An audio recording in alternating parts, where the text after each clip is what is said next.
Hey guys, this is Dennis here. I'm giving John a little break from the big boss's seat, but he actually is here with us along with John Schnepp. So yeah, welcome. Hey, woohoo! Schnepp's here.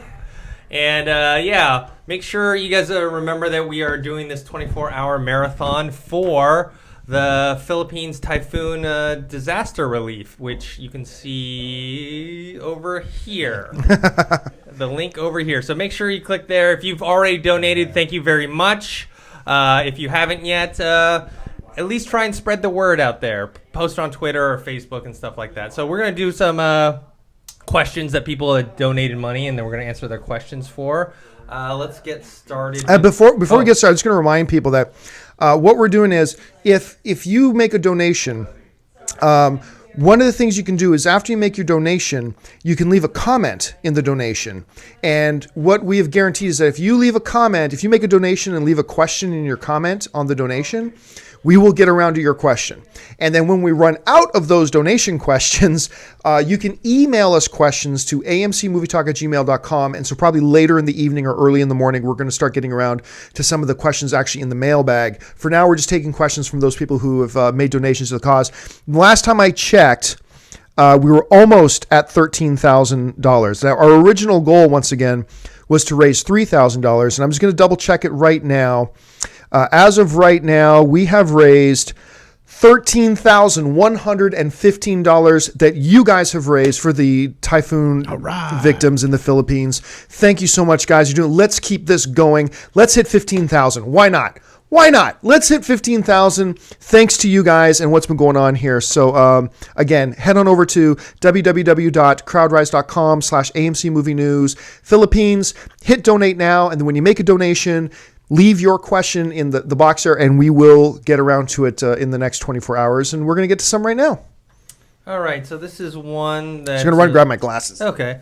This is one that we kind of skipped over, and we didn't want to skip this, but it's from Rahul.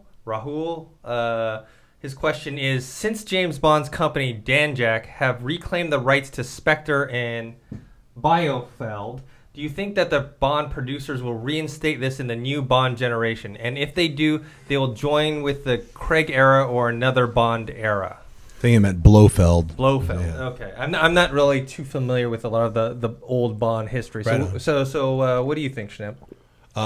Because who got the rights back? That's what I'm a little confused about. James Bond's company, Danjak. I guess whoever owns James Bond that's maybe licensing it. They got the rights back to those two? I see. I don't know. Oh, yeah, I heard about that. This time we got the rights back to a couple of the characters. Spectre and Blofeld. That's right. You know what? I mean, sure. I mean, those guys are iconic Bond villains. I'm sure you won't see them with, the old 60s twist on Spectre. You know what I mean? I'm sure they'll be updated. But why not? I mean, they got them back.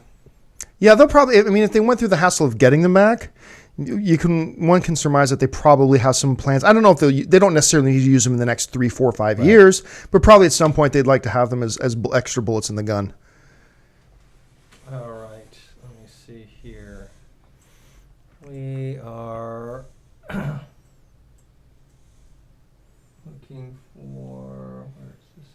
Okay, there it is. And any of you guys who are going to be watching really late night tonight, I'll be drawing and auctioning off the drawings for whoever wants a drawing. If you are going to watch it later, think about what you might want me to draw, and then I can draw it. And, it'll probably like $100, $150 donation, and the drawing will be yours. But, you might want to start chiming in and saying who you want me to draw. So that's really cool. That's going to be awesome. I'm looking forward to that. All right, the next question is from Shiran Ruiz. Hey, John, love the show. Do you think Ben will handle the character development since his recent movies are heavily character-driven? Probably meant his recent movies are character. And by Ben, I'm assuming he's meaning Ben Affleck, and by character, he probably means Batman. So we're assuming a lot here. This is maybe a good lesson. If you're gonna make a question, just give us the context of Yeah. of what you're actually asking. It's like, hey, John, do you think that other movie is good? Do you think this movie will be better? Yes. I totally agree. What'd you think about that movie? That movie that you were just talking about earlier or 4 years ago? The one that you were talking about 4 years ago, I totally agree with it. So assuming he's talking about Batman, well, let's remember a couple things. Number one, Ben Affleck did not write the script to this film, although it does look like he just brought in his writer from Argo to do a touch-up. Captain Oscar? Captain, yeah, the guy with the big shiny Oscar on his mantle for Argo. Looks like Ben Affleck just brought in his guy to do that.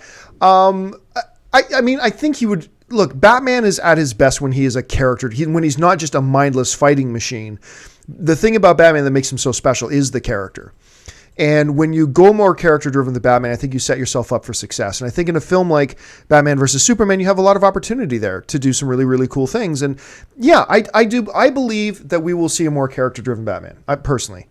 Yeah, me too. I think so. I mean, Ben Affleck, that's one of the reasons they went for him, because he's been really successful in doing these especially recently, these story arcs that are character-driven. I mean, granted, he's not writing this, he's not directing it, he's simply acting in it, but he is bringing in a lot of his guys, you know? Yeah, so. And if he's bringing in his writer, he's part of it. He's going to be speaking through that writer. Yeah. Oh, and that at the moment they signed on Ben Affleck, when Ben Affleck decided to come on with this, I have a couple things I have no doubt about. Number one, he's got a decent amount of creative control here. Not that he has ultimate creative control. I don't think so, but I think he's got a lot of creative influence. But number two, I believed it was the big flare going off in the sky that he's going to be directing Justice League. I believe Ben Affleck will be ultimately director, and so he's going to start putting his influence in the direction of the DC Cinematic Universe here, and I think that's all good. All right. Next question is from Charles Campbell. I watch your show every day and absolutely love it. My question is, with the number of superhero movies being made between the Marvel Cinematic Universe, the Spider-Man universe, and now the DC universe, will the theaters become oversaturated with superhero movies so much that we will begin to lose our excitement and anticipation for the next upcoming superhero movie? No. Yeah, how's that going to happen? Yeah, no, I mean... I don't see that happening. People have been saying for 10 years now, okay, comic book movies are almost done. I first started hearing it in 2003. I think 2004 is the last movie. We got to get in on this when the superhero stuff, the craze is over. In 2003, I had some friends telling me that. Yeah, I mean, every year it's the same thing. Now, the question is, will we get tired of it? Well, here's the other question. How many decades have we been watching rom-coms? How many decades have we been watching cop thrillers? How many decades have we been watching political dramas? How many decades have... The thing is not so much as, are we getting too much of this genre? The question, it'll be like anything else. People will look forward to the next Captain America movie as long as the last Captain America movie was pretty decent. People will not look forward to the next, I don't know, insert name of comic book movie here that was terrible. And they won't look forward to that next one. The Spirit. Anything else. The Spirit, yeah. People are not looking forward to The Spirit 2. I can't wait for that Spirit 2 movie. When's that happening? Frank Miller's Revenge. Yeah, right. I don't think people... Never. Yeah, so I think you just approach it as any other genre. What about you, Dennis? No, I totally agree. It's about the quality of the movie. If they start putting out a bunch of stinkers, like there's like 3, 4, 5 giant superhero movies that all suck, then you'll see kind of like, okay, people will get kind of scared of watching, like putting down their money to see these movies. That would have to be a consecutive years of superhero movies sucking, because remember, even if like 3 movies suck next year or this year now, 2014, all these other movies are in production for 2015 and 16 and 17 and 18 and 19. So you have all these movies that are already in production. I'd say a 2-year. If you got a two-year run of just all stinkers from the big budget ones, then people will be like, you heard it here. We can destroy the superhero movie. Let's go, guys. All you people who are making superhero movies, just make them suck. Just forget to put the sound on. Yeah, we decided to release it with no sound. You know, just like... That's never going to happen. So I really don't think it's going to... So the superhero movies are here to stay. But I think, what you're going to see is like more original, bigger movies, but in different arenas, like the musical or Bollywood. Other things are going to start to pop up just because they're different and more interesting. I think sci-fi is going to be the next big one. I think because, with the superheroes, we waited towards when technology was there, and I think sci-fi now is at a place where... I certainly hope so. I'm a big sci-fi head. Yeah. So. Hey, I just want to throw this in. A lot of people are asking us, since we just did a 2-hour segment talking about the movies of 2014, we got some people asking us to do to talk about the movies of 2015. We are going to get to that, but it'll be 4 or 5 hours from now. We've still got. I think we are now in hour number 8. We are in hour number 8, but remember this is 24 hours. So Patience. we're a third of the way through. We still have a long way to go. That'll come. But also, let me throw this in. I'm going to take the liberty here. I've had a lot of people ask me, and I think they're just baiting me. I think I'm being baited. Mm-hmm. Go for it. Ask me, what do I think about the Agents of S.H.I.E.L.D. TV show? They are baiting you. You are being baited. Yeah. So I'm going to keep this short for anybody who doesn't know. Just so you know, before he goes off, I still have not seen one episode. I've decided to wait until the entire season is done. Good call. Then I'm going to watch all of them back to back, but spread out over 3 days. Or we should wait till the season ends, then get all of them, burn them, and never watch them. Agents of S.H.I.E.L.D. sucks. Sorry, it does. It was my most anticipated new show this year that I was looking forward to, and it absolutely is dreadful. It sucks. Clark Gregg is Clark Gregg. He's great. He's amazing. And outside of Clark Gregg, Ming-Na is actually probably pretty good. Yeah. And everybody else outside of that, the characters are terrible. The story sucks. The premise is terrible. Everything about this show is god awful. Really? And if it wasn't everybody always saying Avengers, Thor, Iron Man, Captain America, and dropping all these references, everybody would see it for the piece of crap show that it is. So if you eliminated, just because I have not seen an episode yet, so say you eliminated any references to like Thor's hammer or Then Captain there's America, nothing. then what is it? What are you watching if you don't have any of those little moments of them referring to Marvel characters? It's a crime fighting team. But what do they do? Like, what's a normal episode? Okay, so the idea is that they work for S.H.I.E.L.D., so they basically, the micro storyline is that they investigate the supernormal, basically. They investigate matters that could be Asgardian or whatever, and they investigate that stuff and find and identify superpowered people in the world. That's their mission, that's their goal, and then to help them or, isolate them or put them in prison if they're dangerous or whatever.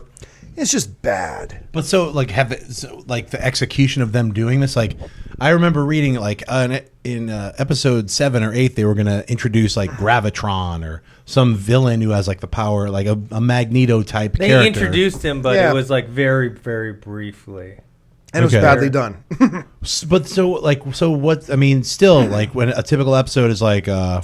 Coulson is like, we need to find this guy. He's got like here's microwave powers. I'm gonna do this for you, and I don't want to go off talking about TV shows too much, but I have to about this one because I was so excited about it, and it was supposed to be tied in with the Marvel Cinematic Universe. Here's a typical episode, okay? Coulson, we got a case. Annoying science twins. Oh, we've got a case. Okay, so that's I'm paraphrasing here a little bit, but that's basically how they come across. Then you've got Hacker Girl. The 21-year-old, one of the hottest women on the planet. Yeah, I'm 21 years old, and I'm one of the hottest women in the world. And she used to be homeless, too. And I'm homeless, and I live in my van, but I have an amazing wardrobe, and my hair and makeup are always so perfect. And then you've got this 28-year-old, bigger, stronger-looking guy who looks like he's just a senior out of high school, really. And I kid you not, his line from the first episode is, I'm the guy you call if you need a nuclear bomb disarmed. That's his. I kid you not. He said that and I almost puked in my mouth. Wow. Anyway, so you're making it sound really awesome so far. This team of absolutely horrible characters, completely unbelievable on every single level. And then you got Clark Gregg, who's awesome and trying his best to make this work, and it just doesn't. And then the storyline's bad, and then they start making, so that's a typical episode starts, and then they get into where the first conversation between one of the annoying science wonder twin couples and the 21-year-old hot hacker homeless girl, and so and then Coulson comes in, and she goes, well, what do we know about this? Well, we know they're associated with Dark Industries. And then all the fans lose their freaking mind going, woo, he referenced Iron Man and I love Iron Man. And then, then Ming-Na will come in, and don't forget also the Gaviton radiation we found that is indicative of artifacts from Asgard. And all the fans lose their mind. Oh, he referenced Thor. And they lose their mind. You take away these references, the show it is what it is. I remember I gave up on the show after 4 or 5 episodes, and then everybody said, "Oh, but John, you got to watch the next episode. It's a tie-in with Thor 2. It's a tie-in with Thor 2." Okay, it's a tie-in with Thor 2. And so I thought, against my better judgment, like, all right, I'm going to pop on Hulu. They said last night's episode was tie-in with Thor 2. I'm going to watch this. Because who wouldn't want to see that? Because Thor 2 was awesome, Yeah, right? because Thor 2's great. Yeah, so Thor they're 2 going to was have a tie-in great. with Tie Thor it in. 2. It's going to be great, Coulson right? wasn't in Thor 2. Maybe we'll see what he was doing, right? So I turn it on, and you know how TV shows, those of you who watch, who are unfortunate enough to watch, I feel like this is a comedy bit. Like I keep feeding him. Like, hey, what do you He mean? sets it up, and so what happens is in every TV show, you have the show starts, and they have like that 1 minute scene before the opening credits that really doesn't have anything to do with the rest of the It's episode. called the cold open, guys. Thank you very much. The cold open. And what it is, the episode starts, this one that's supposed to be the big tie-in with Thor 2. And what it is they have the team in London, which is where the events happen in Thor 2. The team is doing cleanup duty after the events of Thor 2. The janitor work. And that's it. And then they go on with the rest of the episode. That's it. Now, there also happens to be another character introduced at one point who is an Asgardian who's been on Earth for 1,000 years, whatever, but had nothing to do with Thor 2. There was no tie-in with Thor 2. There's all this promise of tie-in with Thor 2 was an opening janitorial scene, and that was it. It's a terrible show. You've got to be I remember Heroes. When Heroes started season 1, that first episode had me hooked. By the end of episode 1, and Hero is actually seeing the nuclear blast destroying New York City, and that episode ended, you're like, oh my God, I gotta watch more. And now I listen to all these people who are desperately trying to make excuses for Agents of S.H.I.E.L.D. So desperate to find some silver lining. They're like, after 3 episodes, it's John. No, every show starts slow. No, they do not. Battlestar Galactica, bang, episode 1, got you. Heroes, bang, episode 1, it got you. Then after 3 episodes, it was, well, give it a little more time. Then after 5 episodes, it was, just be patient with it. Then after 7 episodes, oh, it's going to come along. No, stop making excuses for this terrible show. It's an awful, awful show. It should die. And its ratings have been doing this. And because it's so awful. You know, the ratings, I think, dropped to less than 1/3 of what they were in its opening. And that's not the way you want to see ratings go. So, whereas a show like Arrow, it has higher ratings now than it did when its show opened. And that's the way you want to see ratings go, because people know it's a really, really great show. The people who watch it and give it a chance know it's a great show. Anyway, I'm going on way too much. Sorry. I allowed myself to be baited. I heard the Hulk's going to be in episode 21 of Agents of S.H.I.E.L.D. You heard it here first. I got the info from cosmicsoupnews.com. .org. .net. Yeah, cosmicsoupnews.org. .edu. Yeah, that's where I got the news. All right, so the next question we have from Michael Jordan Jones. Hi, AMC. Greetings from South Wales in the UK. My question is, what movie/movies do you think could be turned into a successful video game series? So the opposite. Instead of a video game being a movie, what movie can you turn into a good video game series? Keep up the great show, and thanks for running a great fundraiser. You know, right off the bat, I gotta say, The Paperboy, that Lee Daniels movie. Was Zach Efron? You're out in the swamp. You're trying to escape a mad John Cusack who's got an axe, and you're like in this boat, and you're trying to get the boat started, avoid alligators. That could be that could just be a brand new way to like sell movies, get that video game out there. Honestly, the Die Hard franchise. I think the Die Hard franchise, because look, Die Hard is almost built and constructed like a video game. You have levels and bosses and things you can go. I think it's a movie franchise that's built to be transformed into a video game. Actually, that's a pretty cool idea, because you can take like the first couple of movies. Those are all levels. And it just keeps getting bigger. Every movie got bigger and bigger and bigger. So you just make each level like 6 levels. You have all the entire Die Hard franchise as a movie. Yeah. I mean, they could make a cool... I mean, they have already made some Lord of the Rings games, but if you made like a RPG online MMO type of thing with Lord of the Rings, I think that would be pretty cool. Be a hobbit, be an orc, exactly. Pick your side. Live in that world like the Star Wars MMO. Well, aren't those movies long enough that you've already lived in them? Do you really need to play the video game too? People can't get enough. Okay, yeah. If you haven't played World of Warcraft, the other Lord of the Rings living in your living room, chopping gold and killing some dudes and taking over castles with your friends. I guess Lord of the Rings would be a good MMO. Yeah. Actually, you know what? I want to try this. There's a Hobbit Android, and I'm pretty sure for iOS as well. There's this Hobbit Realms of Middle Earth game for mobile game that I've been hearing really good things about that I want to give a try to. So, all right. So, next question is from Adam Watson. Do you think the new solo Batman film should stick with the traditional villains or characters not yet seen on screen? I think there's something to be said about branching out from the traditional villains. But the thing is, Batman, like one of the things that Schnepp points out all the time, and you look at characters like Batman or Spider-Man, you got such a rogues gallery that is so rich, and you got so much there. There's almost not there's not a point really in creating other guys. But when you root Batman in reality the way they try to, I'd like to see them at some point take a stab at creating their own non-comic book entity villain for Batman to face. But it's tough because you got so many people that want to see so many of these characters. They want to see Riddler. They want to see Scarecrow. They want to see Joker. They want to see Penguin.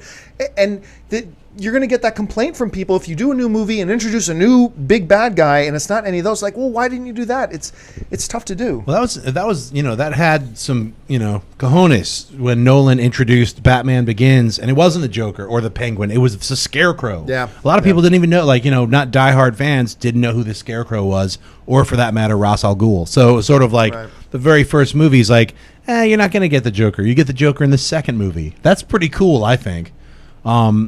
That being said, I'd love to see this new reboot with Ben Affleck as Batman, the new trilogy. I'd love to see those newer iterations of the Joker and Penguin and Riddler and Killer Croc and Harley Quinn, and I mean the list goes on. You got Black Mask. You have you have Clayface. You have all these incredible characters that that's more than 3 movies. They could do 6 movies and just get it going. But should they do ones that we haven't yet seen on screen? We haven't seen Harley Quinn or Killer Croc. We've seen Scarecrow, Joker, Penguin, Riddler, all of those, Bane, but we haven't seen Killer Croc or Harley Quinn or some of the other Batman. Those are tricky because let's look at the 2 that you mentioned specifically. You look at Killer Croc. Killer Croc goes into sci-fi. Yes, because you're talking about this giant creature and whatever. Right. Might as well throw Man-Bat in there while you're at it. So it's tricky. Not that it can't be done, but tricky. Harley Quinn becomes tricky for another reason because you're pretty much, we talked about this before on the show. Harley Quinn, as popular as she is, and she works great in the comic books and she works great in the cartoon, but now put her into a live action Batman setting, gosh, Mr. J, that won't fly. That won't work. So hey, Puddin', that's right, Puddin'. You're suddenly now going to have to gut the character of Harley Quinn and remake her into something kind of else and just call her Harley Quinn. How will that fly with fans? I don't know, but that's the way you would have to do it. You'd have to change that about her completely and kind of turn her into something else, I think. And I think if you make her like a kind of more of a psychopath, like obsessed fan type of person of Joker, I think it could work. but that's changing it. I mean, you have to change that character, even if she was either like Dr. Quinn, like she's taking care of the Joker and how the original origin went.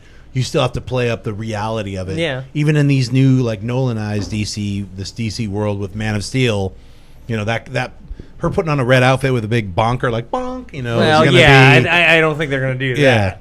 I don't see that happening. So all right.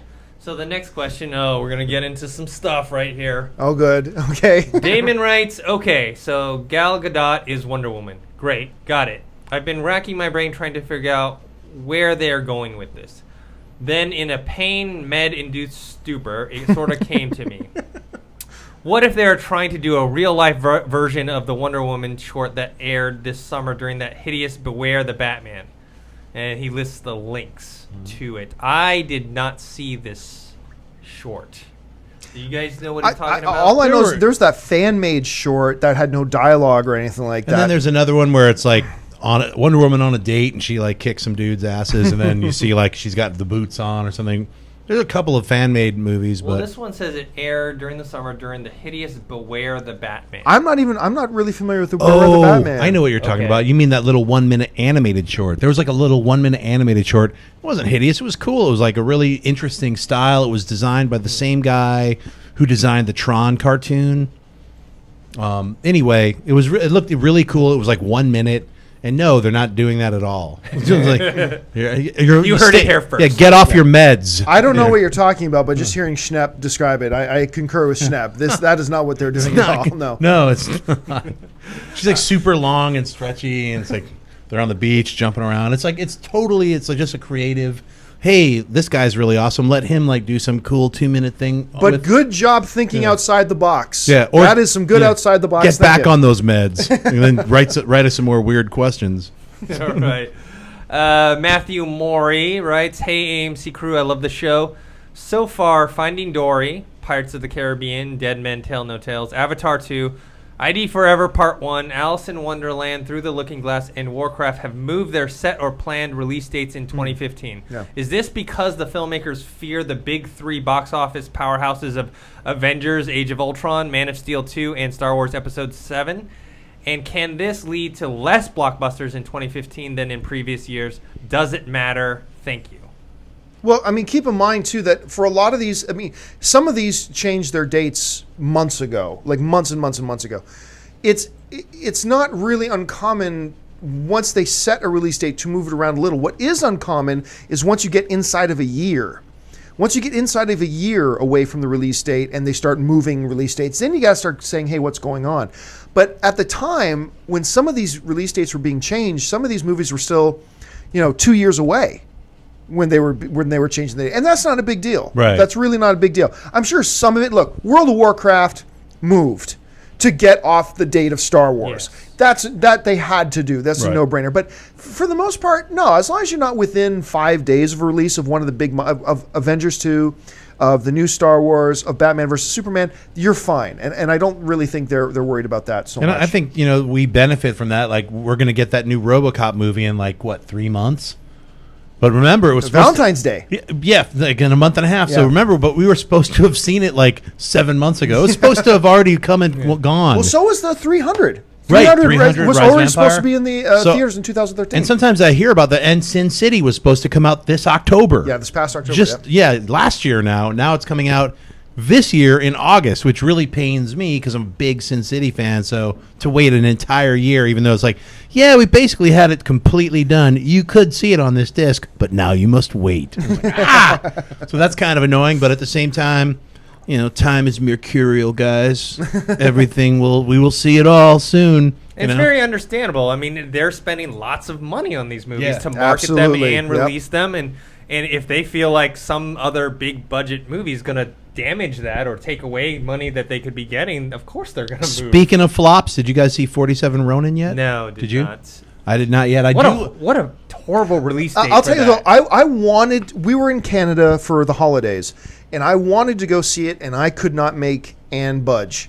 I could not make Ann budge to go and see that movie. And I'm still curious to check it out. I really am. But it's competition, right? Because then you have So stuff much competition. like Saving Mr. Banks, or if you haven't seen The Hobbit yet, or Anchorman 2. Wolf of Wall Street. There's too much Yeah. there. American Hustle. Yeah. Yeah, it's an overload. And literally, I remember we talked about it maybe a month ago, and I predicted it would fail, but that's not some kind of psychic. It's I wonder if this overcrowded universe of Christmas releases, which one seems the lamest, or the most funkiest that doesn't have any traction or interest. And they did release a later trailer that was interesting, but I still want to see it. And I've heard from people who went to go see 47 Ronin, and they were it's not that bad. It was really fun and it was good. I've just The been people hearing who've gone to mixed see things. it. Yeah. No, I mean, I've heard mixed things online, but some of my friends that I've heard directly who went and saw it really enjoyed it. So It wasn't marketed great. It looks a little weird. And I said this before, the unfortunate thing is because I think he's better than he gets credit for, although I don't think he's great. I think there's still an attachment of people see Keanu Reeves in the trailer and a little snicker goes out. Yes. And I think that they have that working against them. And he's Yeah. got a couple of kung fu movies. one that he directed that kind of went straight to video. Exactly. But And I think he's trying to position himself for a little bit of a makeover in many ways. And I think he can do it. So I'm really curious, and I've also heard really good things about 47 Ronin. I wanted to see it this holiday. Like I said, I couldn't drag Ann to go see it, so I'm gonna have to see it this week sometime. We'll see it. We'll see it in Vegas. Let's go see it. Let's go see it in Vegas. We got a new AMC, by the way. Everybody in Vegas, there's an AMC in Vegas now. We've got an AMC in Vegas. Nice. Beautiful, brand new AMC. Come on out and check us there in Vegas. We're going to be there this week. Yeah, see a movie, then go use the bathroom, then spend money on a slot machine. I'm sure there's slot machines inside the AMC. There has to be, right? I have no idea. Wouldn't they have benefited though moving that movie like 1 month, like in January? Yes. Like January's for so real. empty. Yeah. 47 Ronin. They should have just dropped it. They should pull it now and then re-release it. We didn't release it, guys. Yeah. For real. Because nobody went and saw it, so no one would even know that it came out. Like you just basically lie and say, yeah, we kind of just did a little test market audience thing in 2,700 theaters, and now we're actually really releasing it in 2,750 theaters. You know. There's some really good stuff going on in the chat. I just got to mention. What were they talking about? Well, there's a piece of news that came out that The Rock has come out on the Twitter. Yeah. On the Twitter. Listen to me. Has come out on Twitter. And because somebody asked him, hey, any chance we'll see in the Marvel Cinematic Universe? And he said, actually, I just finished some discussions with the big wigs at DC. Yeah. We got some big plans. So a lot of people have been speculating. Somebody just wrote this. I'm not trying to open up a new topic, but somebody just wrote, I'm calling it right now, The Rock as the Noid.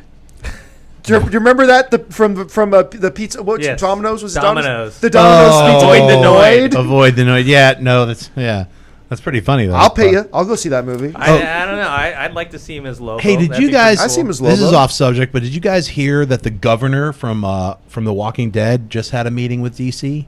No. It just came out earlier today, and I'm not joking. I was like, he had a meeting with DC, and he's like, I can't really talk about it, but it was DC and Warner Brothers. And I was like, wow, then I was like, who would he be great for? And whatever the article was like talking about like other characters that they were like, well, maybe he could be Aquaman. I'm like, I'm done reading your dumb article, and now I'm just going to think about stuff myself. I was like, he'd be great as Lex Luthor. Yeah. Lex Luthor. Well, let's not forget, too, that for every character DC is thinking about bringing to the big screen, they probably meet with 40 different actors at different times. So I never get excited, except for when it's somebody like The Rock, because they're not going to do something with The Rock and not move on. Sure. But I've stopped getting excited or piquing my interest whenever I hear, even for the new Star Wars. I gave up listening to all these people writing about, so-and-so met with Lucasfilm. Guess what? 1,000 people are meeting with Lucasfilm right now. So I don't really... Well, that said, I agree with you 100%, but that piqued my interest because he's a great actor, and he has like this... I haven't seen him much outside of Walking Dead. So I find it's really hard to tell because I thought, who was the dude in Napoleon Dynamite? John Heder, right? Oh, sure. You just watch Napoleon Dynamite, you think this guy is an awesome comedic actor. He's going to be great. Wah, wah. And then you see him in everything else he's done, and he's terrible. So I don't want to get too worked up over seeing one guy from one role. And I don't think I've seen him in anything else. Have I? Boy. We'll have to IMDb him. Yeah, he's been in a few things, but he made his mark on The Walking Dead. So. I'd like to see a marquee name. Honest, I'm not one of these guys who thinks you have to have a big star for whatever. But for Lex Luthor, I'd like to see a Mark. I'd like to see Joaquin Phoenix. I'd like to see a Bryan Cranston. I'd like to see Michael C. Hall. I'd like to see a marquee name for that. That's just me. Not that it couldn't work if it was somebody else. Sure. My first instinct is I'd like to see a big marquee name.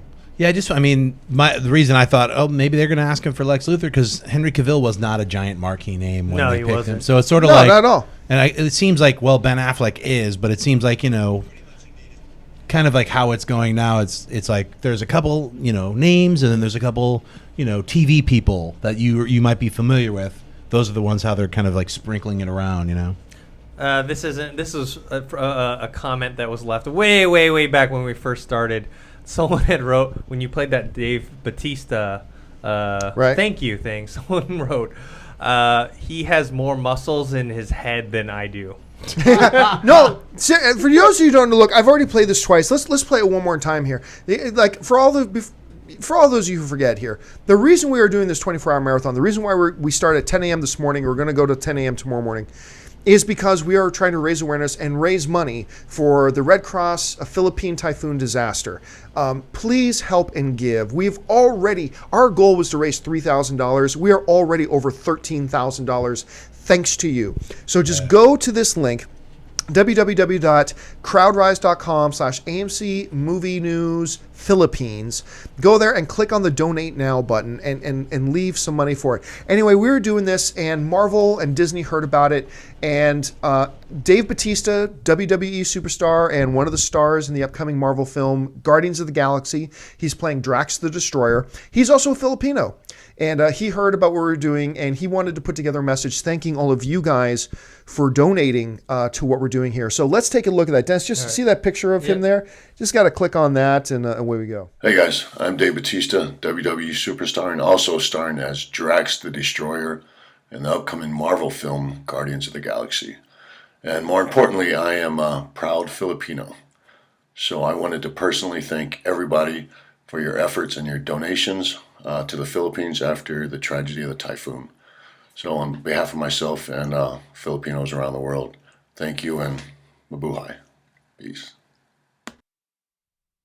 And yeah, you're right. He has a lot of muscle even in his face. I thought you were going to say somebody who's like, he should play Lex Luthor. I'd be like, well, he's bald, yeah, right? he's bald, right? Perfect Lex Luthor. Man, I figured it out. He's going to be Lex Luthor. Yeah. He's going to be Drax the Destroyer / Lex Luthor. Yeah. All right, here's the next one. This is a long one. Ryan Beck writes, "Hey guys, great you're doing this. Thanks for the great job you guys do. I'm a true Ghostbusters fanatic, one of my all-time favorite comedies by far. I was really excited with the idea of Ghostbusters 3 when they first started talking about it many years ago. But at this point, not only does it feel too late, but I'm sick of Dan Aykroyd throwing breadcrumbs every few months and the whole Bill Murray will he or won't he dynamic. It's obvious that he's not interested. Why don't they just do a full Ghostbusters reboot? At this point, I think it would be better to have some of the old guard who want to be involved show up as a cameo, maybe as a ghost. But Dan Aykroyd seems hell-bent on a changing of the guard storyline. Are either of these movies, Ghostbusters 3 or a Ghostbusters reboot, ever going to get made? And what would you guys look for? Would you guys look forward to either one? Nope. You know, I just heard that Bill Murray finally agreed to be in Ghostbusters 5. But they have to get, he said, I'll be in 5 fully. As long as you get 3 and 4 3 and 4 have to get done, and then I'll totally be in 5. Like, fully with no problems. I don't even care what the script is. I'll just do whatever you say as long as you get the, but you have to, Aykroyd, he threw like the gauntlet down. He's like, Aykroyd, Ramis, you got to get 3 and 4 done and released, and they have to be giant hits, and then I'm in 5. I'll do whatever you want. I'm your bitch. That's what Bill Murray said. Okay, so first of all, I got to mention this. Somebody's put in a comment that we got to see Dave Bautista as Harley Quinn. Dennis, I think the mic slider. Want to make sure that slide slid all the way up, the master mic. What do you mean? Oh, sorry, you slid the volume off. Oh, okay. Yeah, make sure they're all the way up. Okay. There we go. Is that better, guys? Everybody in the chat board is like, the volume's too low, and I think we're back. Okay, yeah, we're back. All right. Somebody put in the chat board, Dave Bautista is Harley Quinn. No, seriously, look, I've been saying this for 2 years now. I don't think Ghostbusters 3 is ever going to happen. It might. I didn't think the fourth Indiana Jones movie was ever going to happen, and eventually it did. And we were so happy about that, right? Yeah, we're so thrilled about that. Excited. And maybe eventually Ghostbusters 3 will happen. I just think Dan Aykroyd is just trying so hard to get this done, and God bless him for doing it. But I don't think there's an interest out there for Ghostbusters 3, especially considering that Bill Murray's not a part of it. And not that I think that if Bill Murray was a part of it, that the general public would be jumping up and down about it either. I think its time has come and gone. I think it's too little too late. But that being said, if it happened, I'd be first in line to see it. I'd give it a shot. When did the second one come out? What year? 1942? A long time ago. But seriously, I think it wasn't it like 1985? Something like or it was in the 80s, right? Yeah, the first one I think was 84. Was the first one 84, 85? Something like that. I don't know. And then the second one came out like maybe 2 years right after. Yeah. And then the third one never came out. No. And we're still talking about it, which is kind of insane. Yeah. When you really think about it, everybody, let's just never talk about Ghostbusters 3 again. Can we just all do that for 2014? You know there's going to be breadcrumbs, Someone's going to be like, they finally got Bill Murray. Yeah, who cares? Well, people have been making up stories. No, I know. It's gotten to that point like Maybe for like, maybe if any you kids who are all into like the animated series, you really want to see the third movie to create that trilogy. It's gonna suck. Do you remember that It's like- that fake Ghostbusters cartoon? It was called Ghostbusters, but it wasn't. It Right, 'cause wasn't. they couldn't- It was called Ghostbusters something. Something, yeah. There was But they couldn't use any of the regular characters. So they come up with their own Bizarro characters. Slimer was the only thing they could use. No, that came out first. And then the Ghostbusters movie guys were like, well, screw that. We're going to make our own. So it was called like The Real Ghostbusters. That's right. The Real Ghostbusters, yes. But there was another one that had something to do with like a flying car and a monkey. And like, it was a weird. You were on your meds then, right? Oh, when yeah. you saw that? Yeah. Did you guys ever play the Ghostbusters game that Dan Aykroyd and Bill Murray did the voice and all that? I heard it. I played a demo of it at E3 one Was year. that any good? Because I heard Yeah. that was like Ghostbusters 3. Yeah, it was pretty good. At least the part. I didn't play the whole game. I just Right. played like 10, 15 Enough minutes of that it. you were like, I've seen Ghostbusters 3.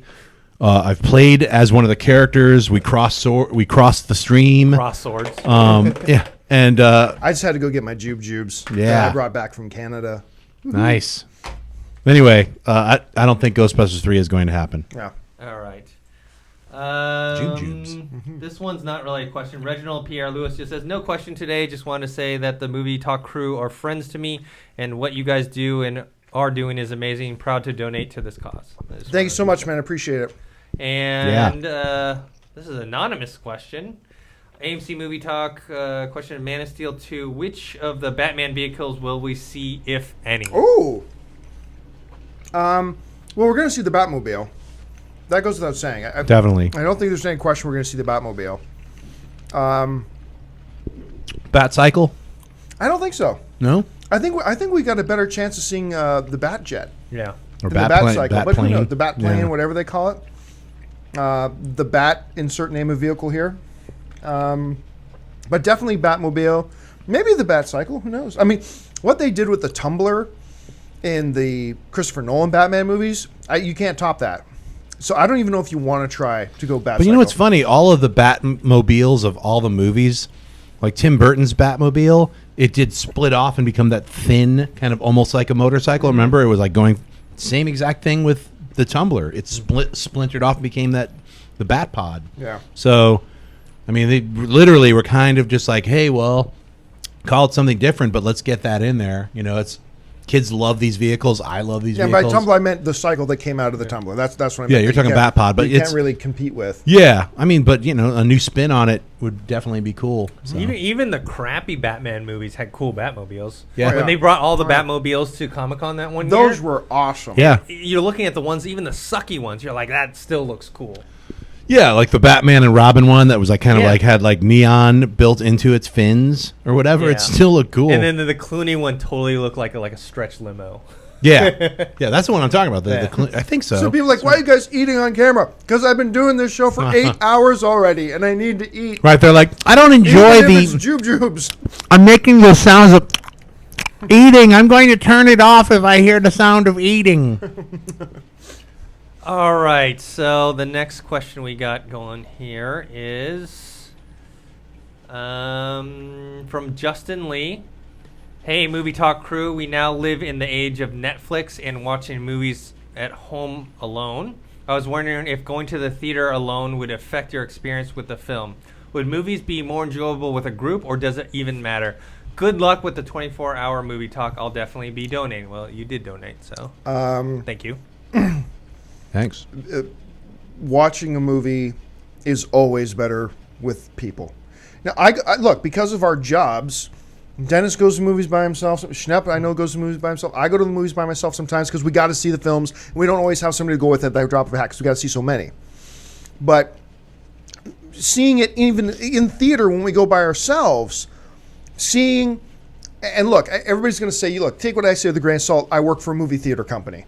So no surprise, I'm going to say it's best to see a movie in theater, but you can look back 7 years to way before I ever worked for AMC, to my old movie blog articles. I have been saying this for years. I will continue to say this. The best way to watch a movie is with a crowd of people because you get to laugh together, jump together, screech together, cry together. There will never be a better way to watch a movie than that. And look, yeah, we're in a Netflix age, but remember, there was an age when Blockbuster, people were renting 5 movies a night. Remember those days way back in olden times? Right, when you have the little VHS cassettes and you'd have to do Blockbuster was packed. Always packed with people renting the news VHS or DVDs or whatever. Some people on that are probably watching are like, "What's VHS? I don't Right. know what that. What's this VHS? VHS, thing? that horror movie. I don't know what they're Laserdisc? talking about. What's that? I'm sorry, Blockbuster? Yeah. Right. What is this? He's a villain from Batman. The is. Blockbuster.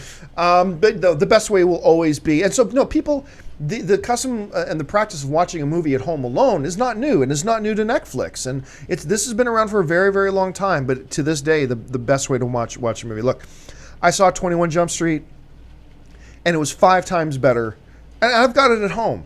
But it was 5 times better the first time I saw it in theater with a crowd of 400 other people all laughing our guts out together. Nothing beats it. The first time I saw Avengers was at the El Capitan Theater in Hollywood with a theater full of people all giddy and jumping up and down together with the excitement of how great the Avengers was. Nothing tops the experience of watching it with a crowd. That's true.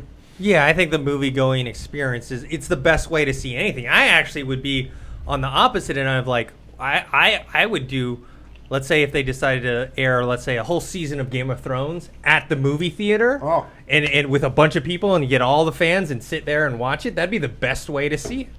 So The whole scene, that's 10 hours. I don't care. I'm a marathon. I can do it. Man, I would have to be like, yo, let's take that 1 hour like lunch break. Well, and they then, would take a break, because AMC we do the We did Sure. the Avengers marathons Sure. where there was like 4 or 5 movies. So Yeah. why not? Yeah. 10 hours of Sure, that's not Yeah, a, I that's can not do a it. that's not a bad idea. I'm going to pitch that to AMC tomorrow. Yeah. Let's do a Game of Thrones Marathon. entire do that season. and the UFC. Tell them to do And the then the UFC. UFC. Because I Top know it they off do with the UFC. boxing, so they do the Mayweather and I South- think they did the George St. Pierre fight. Did they? I think it was in some AMC theaters, yeah. I was going to say, one of the cool things about going to a movie theater is not just when you go to see an opening weekend like blockbuster film and you get to experience that audience flavor that you can't get in your own home. Yeah. But if you go and see a like an afternoon matinee, you also get this other really great experience, which is like only usually like after a movie's played like for 3 weeks and it's like it's going to leave in a week. And you go and see that and you see it, you basically have almost your own private theater. So, Yeah. and there's like, it's speckled with like, 10 or 15 other people, but it's such an enjoyable, to me, it's both of them are just equally as enjoyable. To go see a film with just a few people in a giant theater. Oh my gosh. That's so much fun. And you're with some friends and you're just like, it's if you haven't done it, I highly suggest to do that, and experience that versus your Netflix. Well, at home, it's different. I was going to say a quick Colin on the chat board is saying seeing a movie with friends, seeing even a terrible movie with friends can make a really bad movie fun in the theater. Oh, Totally yeah. agree. Yeah, Yeah. Last absolutely. Airbender for me. Oh my goodness! I I would go back and see Last saw Airbender that again. opening night, midnight, with a group of friends, and we were dying of laughter. One of the best movie experiences I've ever had for one of the worst movies I've ever seen. I would say just recently, Mortal Instruments, whatever, the kid with the baby lollipop. What was it called? It had a bunch of extras. City of Bones. City of Bones. I sat there with a pal, Chris, and we just laughed our ass off because there was literally like 3 people in the audience, and they didn't care. It was one of those things where you're like, "Do you mind if we talk while this movie's on?" They're like, "No, go for it." So it was just laughing and commenting on it. So All right. All right, what's So let's next? go to the next question from, let's see, Jack Miller. Hey, AMC, love your show and the idea of this marathon. My question is, do you think we will see a movie based on the Disney cartoon Gravity Falls? Thanks, and you guys rock. Never seen it. Can't comment on it. Yeah, I've never seen it. I see it in the guide when I flip Yeah. down. I see Gravity Falls, and I think that's a cool name for a show. Yep. Never seen it. and everyone's told me to see it, and I have still never seen Gravity Falls. Sorry, but Sorry, wish we could have given a better Yeah. answer for you, but we aren't familiar. Gravity. I thought it was already in theaters with Sandra Bullock, right? Gravity Falls. That's the sequel. All right. I'm going to butcher this name. Sultan Galivayev. Oh, you didn't butcher that at all. Yeah. It was perfect. Hey, AMC, been watching your show for about half a year now. I want to I think you say about a half hour now. I wanted to know your thoughts on Inhumans in the Marvel Cinematic Universe. I mean, they've been created by the Kree, and we already Kree confirmed for the Guardians of the Galaxy. Also, I noticed they tend to make the story arcs in the comics that fit best for the movies, like Extremis, right before Iron Man 3, or the Guardians promotion. And right now, event that concluded with the Thanos led into another Inhumans event.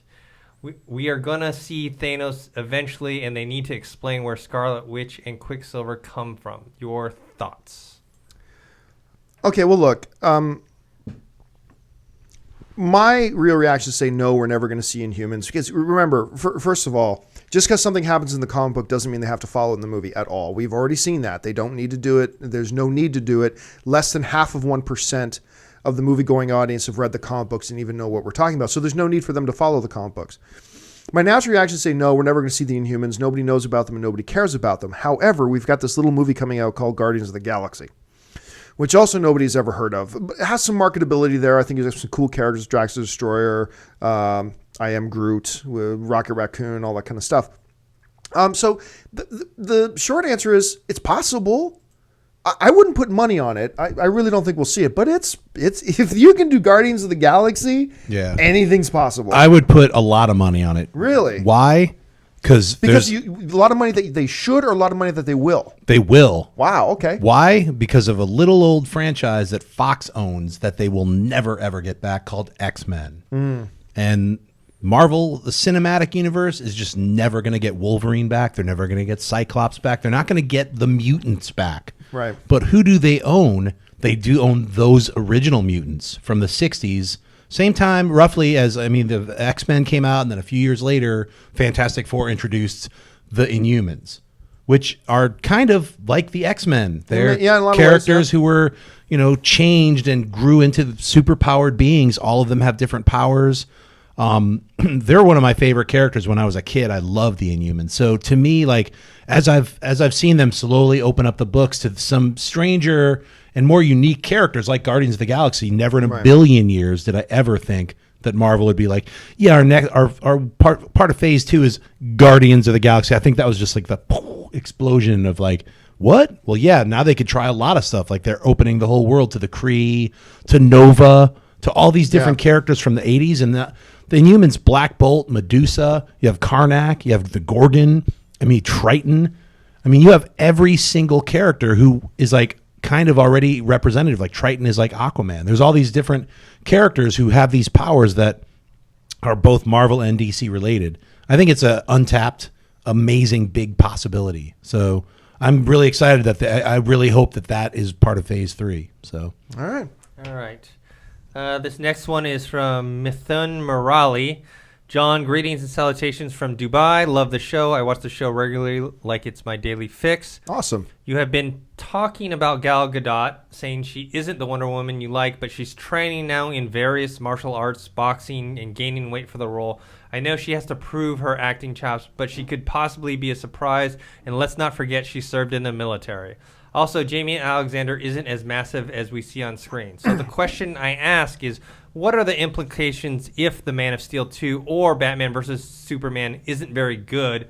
Like, what if it sucks? Will the DC universe continue forward and lead to JLA or stop it? Well, let's start with the Godot thing. I think 2 or 3 hours ago, we touched on this when we had Gray Drake here. Here's the thing with Gal Gadot. Okay, she is training in boxing. First of all, saying somebody from Israel was in the military, that doesn't really mean anything because everybody in Israel has to serve 2 years in the military. That's mandatory. That's mandatory. To say, okay, she's training in boxing and martial arts and all that kind of stuff, doesn't matter because there were already people out there who were 10 times better than she will ever be. Look, if all we needed somebody that had the physical stature of Wonder Woman and had the fighting skill, we would have hired Gina Carano. Gina Carano would have been the no-brainer choice. If all we were worried about is somebody who can really fight and really look the part physically of an Amazon warrior, then we would have gotten Gina Carano. But that's not really important. The important thing is, can they act? Are they a trained actor? And that's why I always said, going back, that as big of a fan as I am of Gina Carano, I did not want to see her as Wonder Woman because she is not a strong enough actress. She does not have an acting pedigree. She does not come from a background of acting. She hasn't exhibited the talent needed to carry a film. And we talked a little bit about Haywire. That what Steven Soderbergh did that was so brilliant was, okay, we've got this girl leading the film who's not really a good actress. So what did they do? They hid her flaws.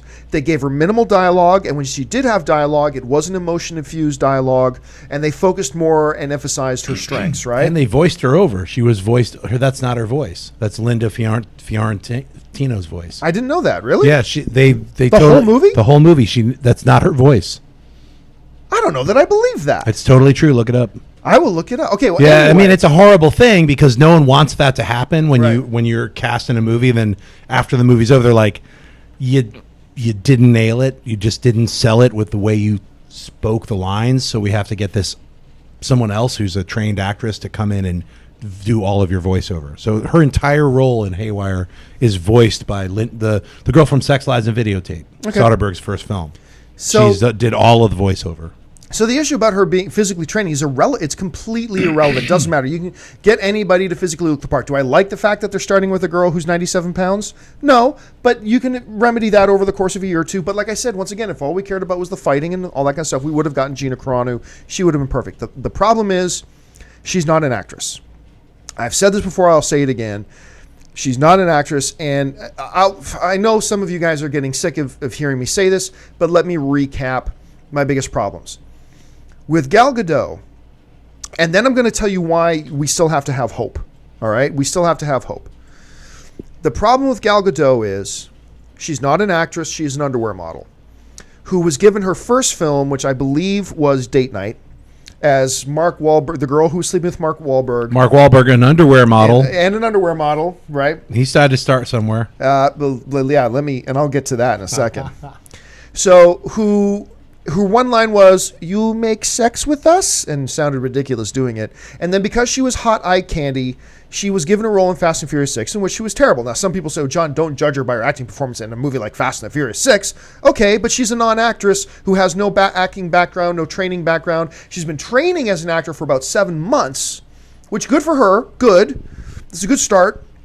And now she's been handed the biggest, most iconic female superhero franchise in the history of comic books. Mark Wahlberg, on the other hand, was an underwear model and a rapper who 3 years before taking his first role decided he wanted to become an actor and started training in Hollywood as an actor. He started going to a lot of the, not the Groundlings, trying to remember the same guy Ashley went to.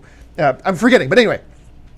Started going there, started getting training as an actor, then started getting certain parts in smaller films. And he started to develop and he started to grow. And as he started to develop and grow, he got bigger and bigger films and got bigger and bigger roles. And then before you know, after about 7 years of doing this, he was a legit movie star. Suddenly he's in The Departed and he's got an Academy Award nomination.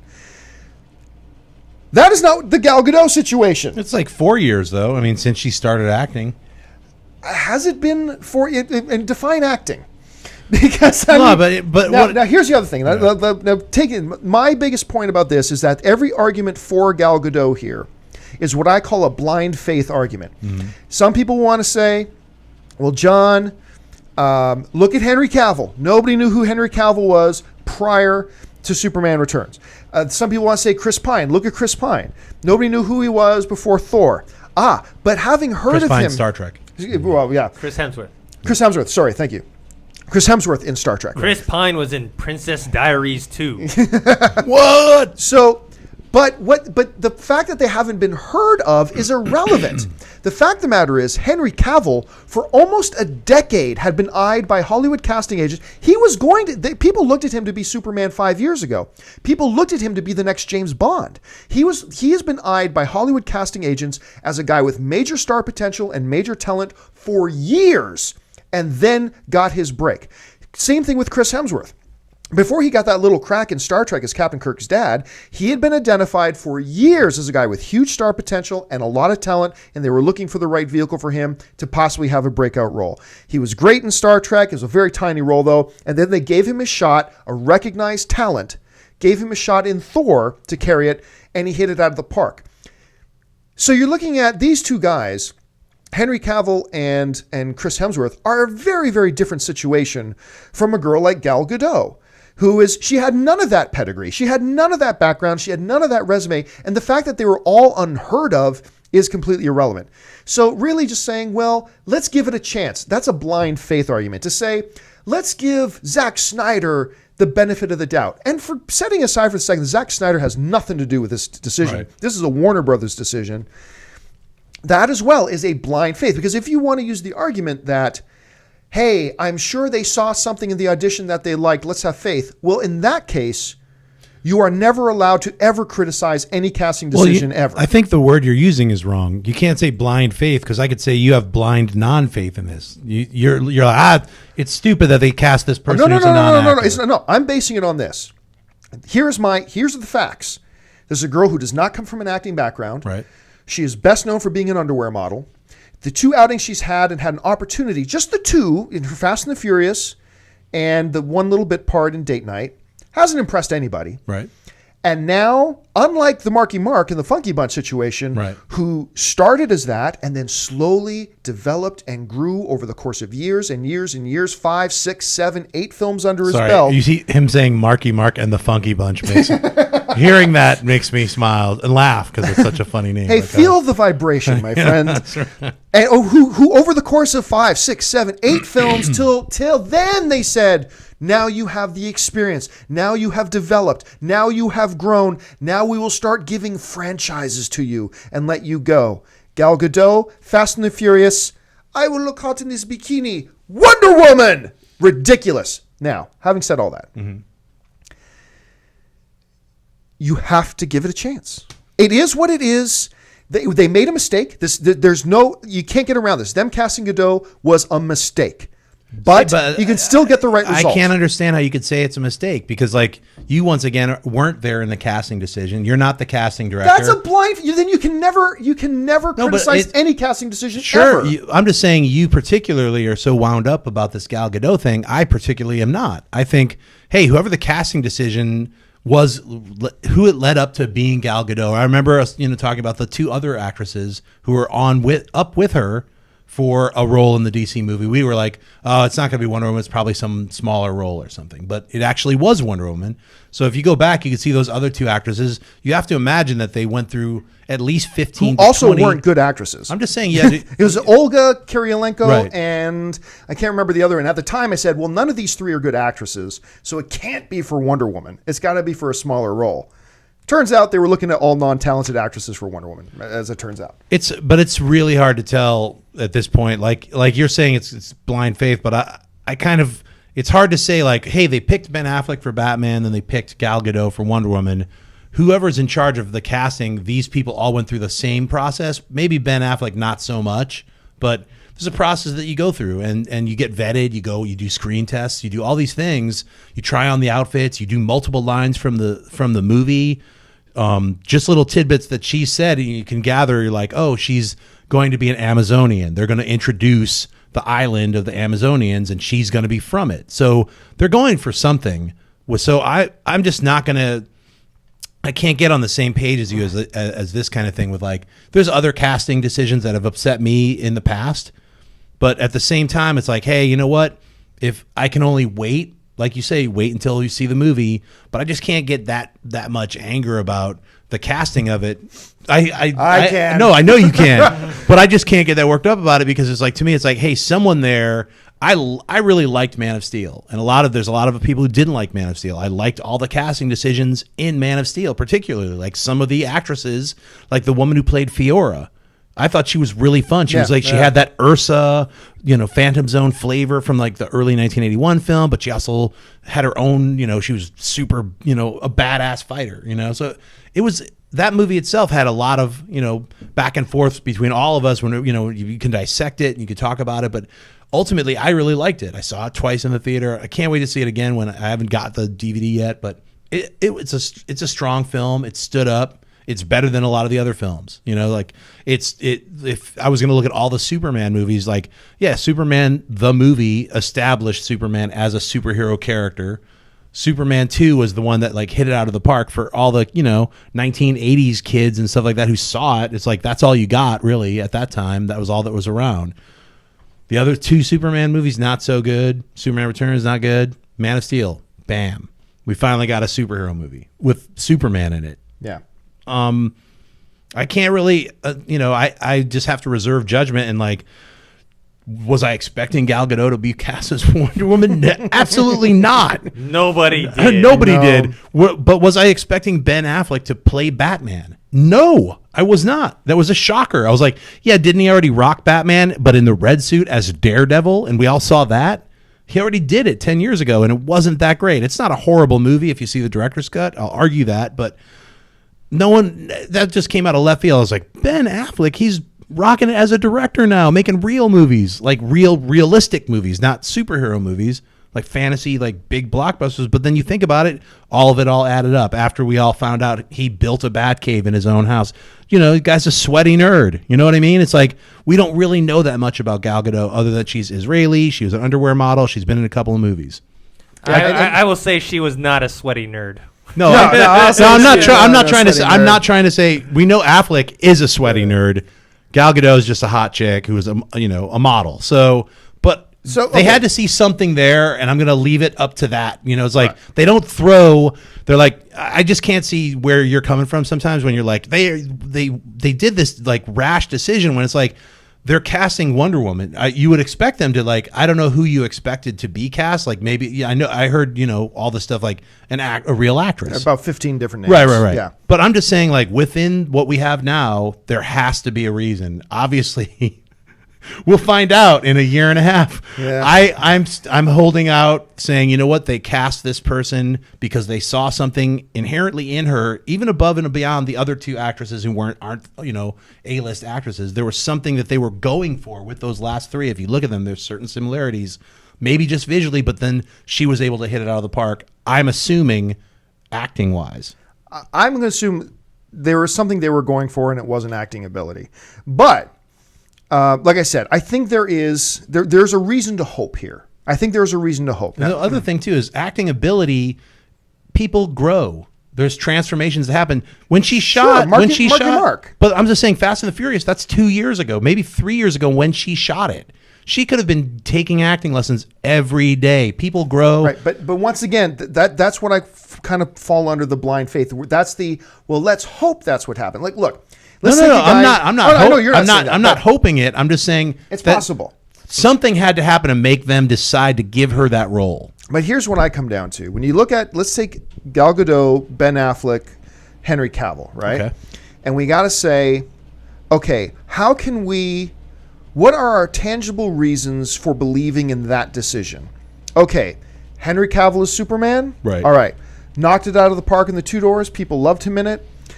He had been identified with great talent, almost got the new James Bond role, was looked at to be Superman before, and there were about 3 or 4 other franchise films. The casting directors have been looking at this guy already. That's the level of talent he has. He was, like you're saying, Henry Cavill was already in the top 6, because I saw all the audition tapes for Superman that McGee shot. Right, and he was one of them. And so was Brandon Roth. Right. They picked Brandon Roth, like Singer came on when McGee quit and just basically took those 6 out of those 6 people. It's like, that's the one. He didn't have time to have that giant audition tape that you watch for Superman Returns. That was all phony. Yeah, but what I'm saying here is, if you're looking at the decision-making process and what do you have to base on? Okay, so Henry Cavill, he's got The Two Doors, hugely sought-after talent, almost got these big franchises before, Sears talent. Right. Okay, Ben Affleck. All right, notwithstanding the Geelys and the 10 years ago Sure. Daredevil. Last film he was his lead actor in, won Best Picture at the Oscars. Before that, he was in The Town, which got a lot of critical acclaim. Wrote a little screenplay that he won an Oscar for. Yeah, and so again, a guy that's at helm. There you got Gal Gadot. What is our tangible, real-life fallback on that? Hot chick and Fast and the Furious. No, I get you. And that's my point. Sure. That's all I'm saying, is that there is nothing to defend this with other than let's hope they saw something they liked in the audition process. That's the only defense that you have, though. Yeah. Honestly, that's the only defense you have. You're like, hey, there's always people getting cast that you've never heard of. Christopher Reeve was cast as Superman. He was like some soap opera actor. It's like, but they made it like, we're going for a nobody. They made that a big thing. We got Gene Hackman, we got Marlon Brando, and then Slappo is going to be Superman. You know what I mean? They made it a point to say that they were going for an unknown, not a nobody, just the unknown word. But here's why you have hope, and here's why there's hope. All right, and this is something I got to keep reminding myself of, and everybody. There are some people who go way more extreme than me and say, "That's it. Let's not watch Batman versus Superman." No. There is reason for hope, and here's why. Here's the sports analogy I gave earlier. All right, take basketball for example. Say the Miami Heat. You're the coach of the Miami Heat. All right. Okay. You got LeBron James on your team, best He's basketball awesome. player in the world.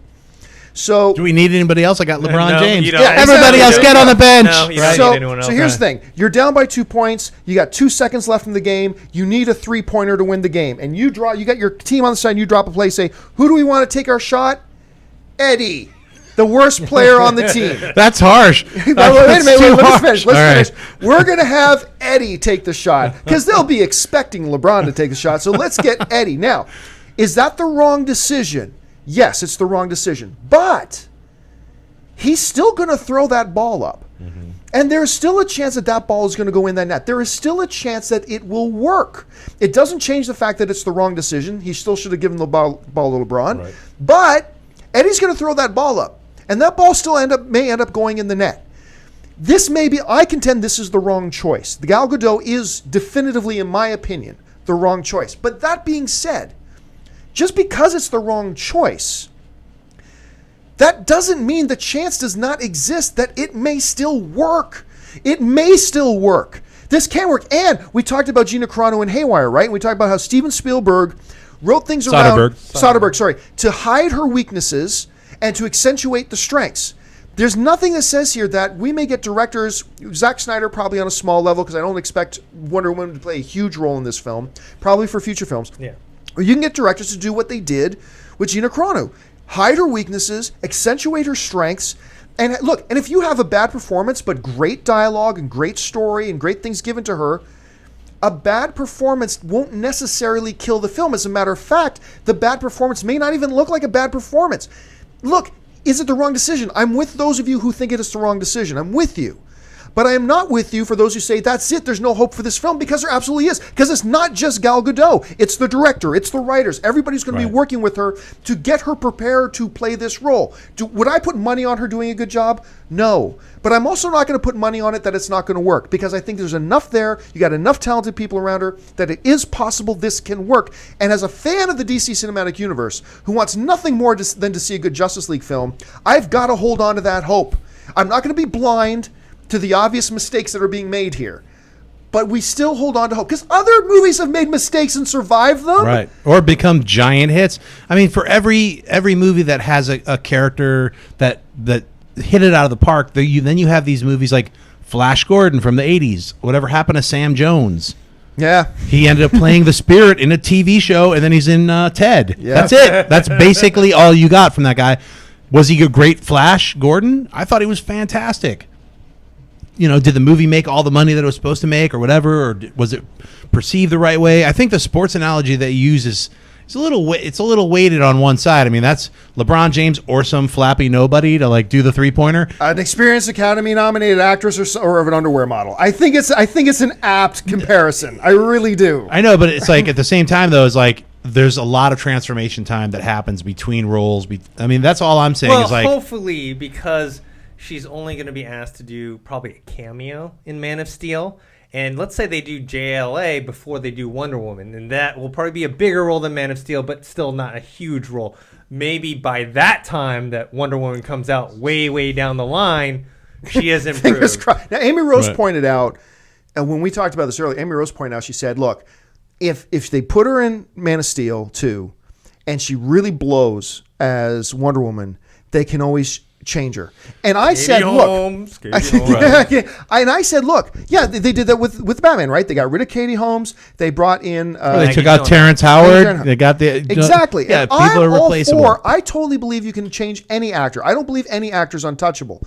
But that being said, I think we would all agree that all things being equal, we would prefer to get our first actor be the last actor. Yes. We would prefer to have one actor in there in continuity. So, yeah, they can dump her, but I don't want them to. I want to see some continuity. And if you have to, do it. But I would much rather see them start with somebody and then follow through with that person, even if it's Gal Gadot. I would like to see it, unless she's just that terrible in it, which I think there's enough talented people around her to prevent that from I swear to happening. God, I mean, I think everybody's going to be eating crow when this movie comes out because she can't be that terrible. They cast her as Wonder Woman. That's the proof for me. Like, I know you keep saying she's an underwear model and all this other stuff, but it's like they cast her as Wonder Woman. That should throw all that stuff out the door. That to me is like Not if I believe them casting her as Wonder Woman was a mistake. That's where we differ. But we'll know in the next year and a half. So we actually haven't answered the question that was. What was the question? Sorry, what was it? So the question was, if Man of Steel 2 what does this do? You start this. I gotta grab the power adapter. Isn't good and it sucks. Will the DC universe continue forward with JLA? And I think, of course, yes, I think they will. And I think it's kind of a weird thing to say, to start thinking about Man of Steel 2 sucking when we just got a great Man of Steel movie where they just got the team together. We just got the bands back together, and we're on the road now. We're making a second Man of Steel 2. I mean, how many years did all these Superman fans wait to actually see a Superman movie in the theater? Was it over 20? It was 17 years. It was like 1987 was Superman 4, The Quest for Peace. Come on, why don't you watch Nuclear Man and then get back to me about that kind of stuff? And I don't know. I think you're definitely going to see Justice League. They're moving forward now. With my nuclear fingernails. That's another, like Gina Carano got voiced over in Haywire. Nuclear Man was the voice of Gene Hackman. That's Gene Hackman's voice. They're not going to cancel Justice League. The train's already left the station. The train is in motion. Yeah. Man of Steel is one stop. We are moving towards Justice League. We're moving towards Batman, a brand new trilogy. We're on a DC roll, and that's come on. We want to see that. We've wanted to see that for years. I think Man of Steel was the right reboot. I think to also reboot DC everything. looks at Marvel and sees okay, well, because they're able to, and this is the whole shared universe thing that Fox and Sony are doing as well. They see that all these Marvel movies are kind of like multipliers. It's like, oh, if this one's good, it will bring more business for this other franchise. Yeah. That's semi-related because they share that same universe. So they're like, oh, we can make more money if we do this. So I think unless JLA comes out and it's like huge bomb, they're gonna make another JLA 2. I mean, look, the JLA can just be the blueprint of what the Avengers. I mean, like a lot of big blockbuster movies, when you really break them down story wise, they have a similar beginning, similar middle, similar ending. What's different is the characters and how they interact and the way So that to me is like just like Star Trek basically lifted Star Wars and J.J. Abrams forced Star Wars on top of the new Star Trek.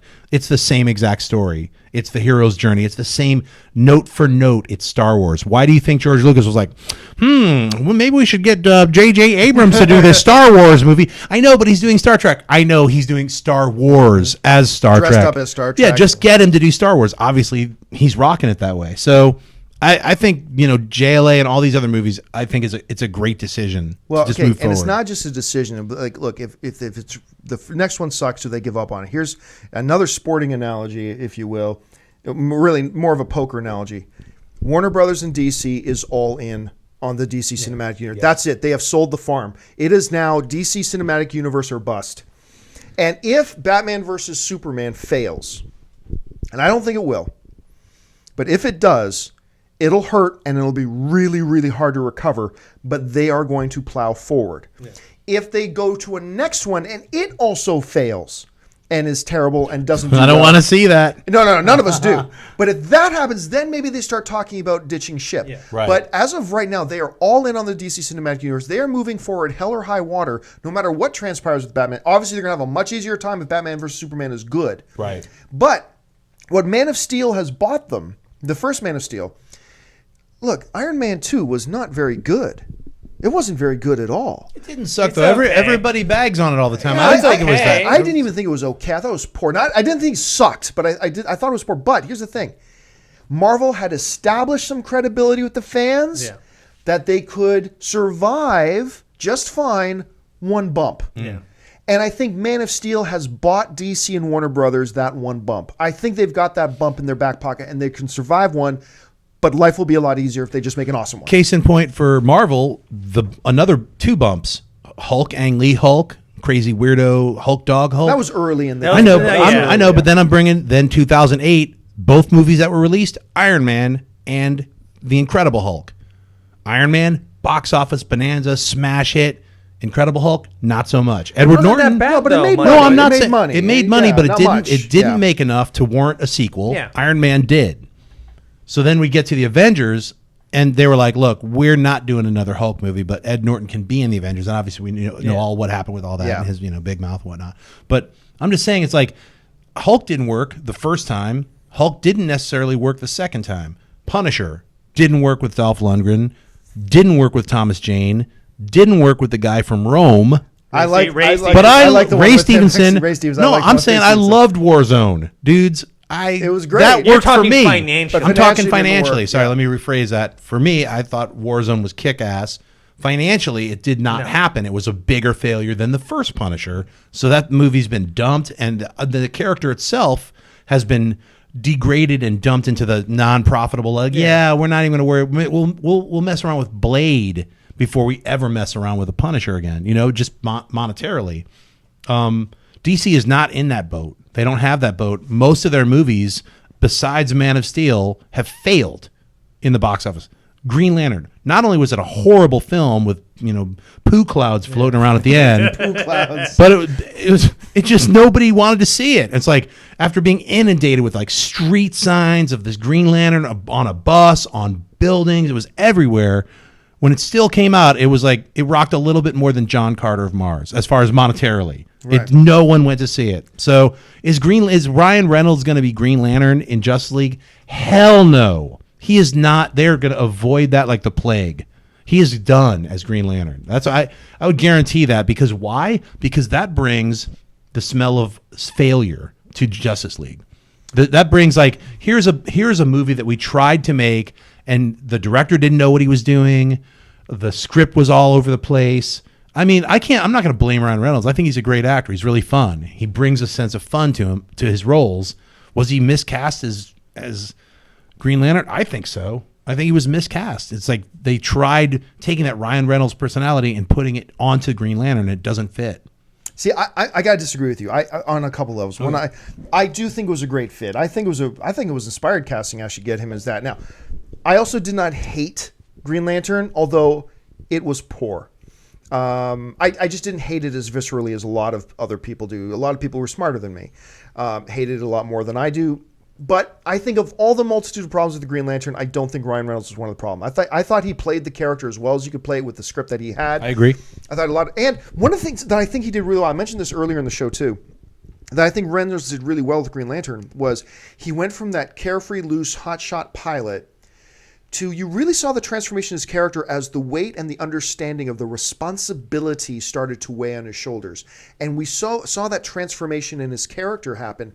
And I thought that was done very subtly and very well. But I think it gets overlooked because of the number of other mistakes the movie made. No, I agree. I definitely, of all the problems with Green Lantern, I don't think Ryan Reynolds was one of them, even though I just said like his humorous characterization as Hal Jordan, I didn't like that much. I think he's a great actor. I give him a 40% chance that he'll be back as Green Lantern. I'll say this. So, which means I still doubt he will, but I think there's not a completely remote chance. I think there's an okay chance he may be back. If they brought him back, it would be for it would be for Justice League 2. I agree with that. I agree think with they're that. gonna. I would love for them to go with the character of Jon Stewart as wouldn't. this other Green Lantern. Because as with this Green Lantern movie that came out a few years back with Ryan Reynolds, they've established the Green Lantern Corps, which means other Green Lanterns can be handling stuff, and they can easily say Hal Jordan's off on like Universe H or whatever, fighting Sinestro or whatever, just do a cutaway or whatever, and then reestablish. They got this new Green Lantern to take over. Yeah, I don't like the idea of a Jon Stewart Green Lantern. I don't like the idea of a Kyle Rayner Green Lantern or a Guy Gardner Green Lantern. I want Hal Jordan Green Lantern, but that's just me. So They may go in that direction. You may be right. They may go in that direction. I would like a Hal Jordan, but I'm saying they ruined it, or it just has to get recast and rebooted. Dennis, what do you think? Well, I was going to say earlier, I don't think that the WB and the DC universe, I don't think they were all in for JLA and all this stuff until they saw the box office return for Man of Steel. You are correct. They were, but now they were are waiting, and as soon as they saw those opening weekend, they're like, "Oh my God, we got to do this!" Scramble time. Yeah, exactly. Get that working. They probably already had them working on Man of Steel 2, but more on the pre-production level, and then as soon as that money rolled in, they're like, "Okay, that's it. We're all in now." But they weren't. If that movie had done mediocre, we would not be talking about JLA. We wouldn't be talking about Wonder Woman. We probably wouldn't even be talking about a Batman versus Superman movie. I agree. They would probably be you're talking absolutely right. about probably rebooting the Batman franchise alone by itself. A lot sooner too. Yes. A lot Or a sooner. Solomon Grundy standalone Yeah. film. We've got this. He's a zombie, right? He's a big, like Hulk-like zombie. You know, they would go the other way. But you know? once that success happened, Yes. once Man of Steel worked, they were all in. They put all their chips in. They started, okay, let's get Ben Affleck. Let's start planning who's going to be our Wonder Woman. Let's start planning who's going to be our this. Let's talk to Dwayne The Rock Johnson. They are now they are all in. But I agree with you. And I think with the Rock rumor, or not rumor, because he stated, I think DC wants to get their claws into him first, because once they claim him as their guy in their universe, it's going to be a lot harder for him to go Jump to over to Marvel. Yeah, agreed. So There's a lot of roles. He could play Black Bolt. By the way, we should at least mention this. There's this really ridiculous rumor going around right now about, you've heard about this, the Denzel Washington thing? Yeah, not as Lex Luthor, but as John Stewart. Green Lantern. Who knows? Stranger things have happened, right? The only reason I don't give any credence to this whatsoever, because I believe Warner Brothers has the gravitas to go after an actor like Denzel Washington. Sure. John Stewart or not, Guy Gardner or not, Hal Jordan or not. Denzel Washington is 60 years old.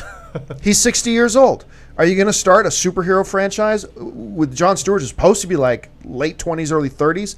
Are you going to do that with a guy who's 60 years old and move forward for the next 5, 6, 7, 8 years? Are you going to have Denzel Washington as Green Lantern until he's 69, 70 years old? I just don't think that's remotely possible. That is one of the things that doesn't tick off right away, because Denzel Washington looks a lot younger than his actual real age. He can when he wants to. He can, a lot. But yeah, in 10 years he's going to be 70, and there's nothing that can stop that on this planet except maybe Superman. No, nothing can stop it. when he goes reverse around the That's right. planet. I just need you to spin around until before Two Guns. I just right around that, right before I was in Two Guns. That's where I want to be. Yeah. All right. Next question is from Michael Towns. Can Joker or any Batman villains be a threat after Batman fights Superman and joins the Justice League to fight Brainiac or whoever they decide to use as the villain? Absolutely. How effective could they make the Batman enemies after fighting and defeating supervillains on a global scale? Thanks for the great shows, Michael. I think it's hard. Because here you have, you're going to ask that question, why doesn't Superman just take him out after Batman joins the Justice League? Well, why doesn't Superman just be like, oh, where's the Joker? Exactly. Yeah, he's right there. He's on the toilet. Do you want me to grab him while he's on the toilet or when he gets out? Exactly. It's going to be one of those things like, really? This is your big problem? Well, to be honest with you, that's the way but in the comic books, they've always handled it both with Marvel and DC is like, yeah, you know what? We've got these big guys who can do the big stuff. And then we got these little guys who are handling the little stuff. Those big guys are dealing with big guy issues. That's why the small guys are dealing with so Batman, in a sense, just a normal, he's just a normal human being with like an incredible talent, and he's worked out and he's got all this cool gadgets. Smart, he's the best detective you got in Gotham. So he's handling the Joker and the Penguin, who's like probably a money launderer now, or you know what I mean. It's like, but arms dealer. Yeah, but it's like. It's not that it's small. It's just more. It's not global.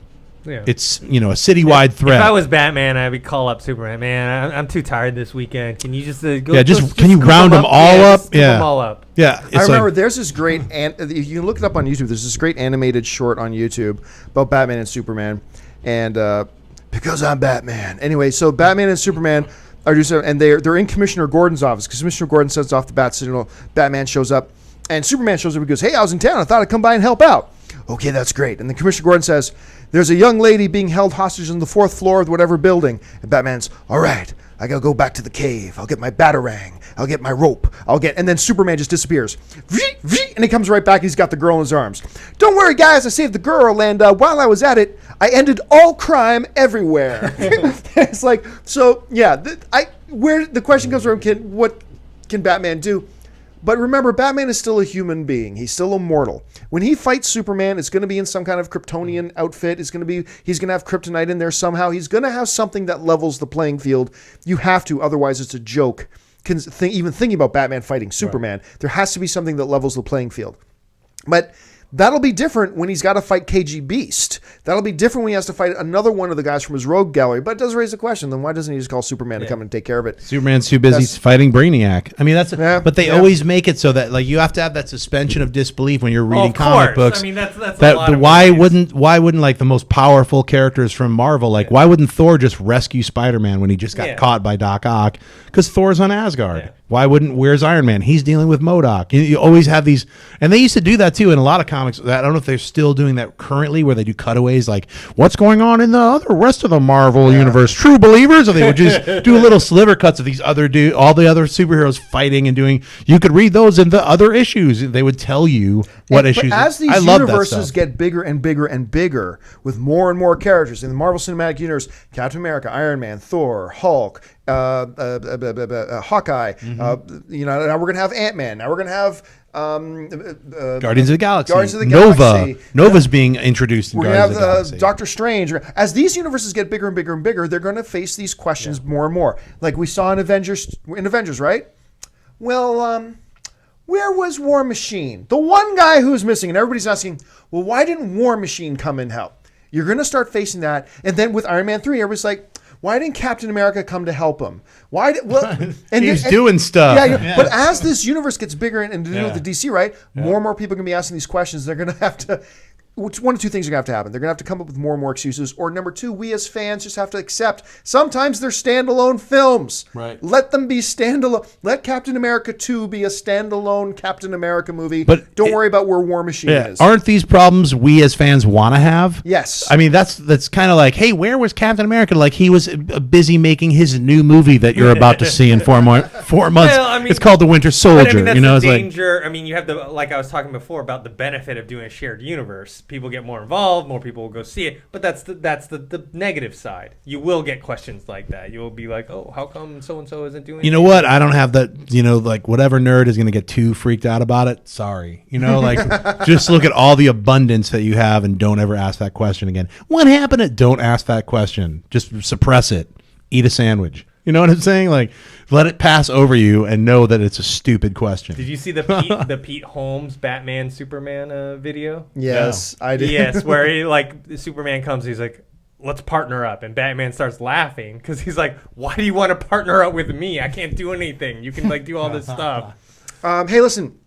We're going to take maybe 2 more questions before we end this segment. Now, I'll explain it again. YouTube doesn't allow us to stream 24 hours live, so we have to, after every couple of hours, we need to stop, take a break, and reset. And so before we get to the end of this segment, we're going to take a couple more questions. Want to remind you once again, look right below me here. There's that euro. The whole reason we're doing this marathon is to raise money to help the victims of the typhoon in the Philippines. The devastation there is unspeakable. And our goal here was to raise $3,000, which would do an awful lot of good for the people in the Philippines. And as of right now, I'm going to bring up this number. I'm bringing this up live here. As of right now, we have raised, thanks to you guys, $13,992. Yeah! We are $8 away. Somebody put that $8 in right now. I want to see that $8 on one of these. Somebody put that $8 in. Let's open this like a telethon. Come on. We got $8 here. We got $8 there. What is $8? $14,000. Where's that $14,000? One $10 donation away from $14,000, thanks to you guys and all the money that you guys have been donating. Thank you so much. So jump on over to that URL you see there, www.crowdrise.com/AMC Movie News Philippines. Go there, click the donate now button, drive us over 14,000. Let's get to 15,000 after that. So just want to remind you guys, head on over there, keep donating, and thank you for your support. Let's take a couple more questions. All right. Pedrag Elhert. Happy New Year's to the AMC Movie Talk crew and all the AMC movie watchers out there. For my question in the future Star Wars movies regarding the villains, who do you think they should be? Ex-Sith, bounty hunters, etc.? How would you like them to be portrayed? Thanks, guys, and keep up the great work.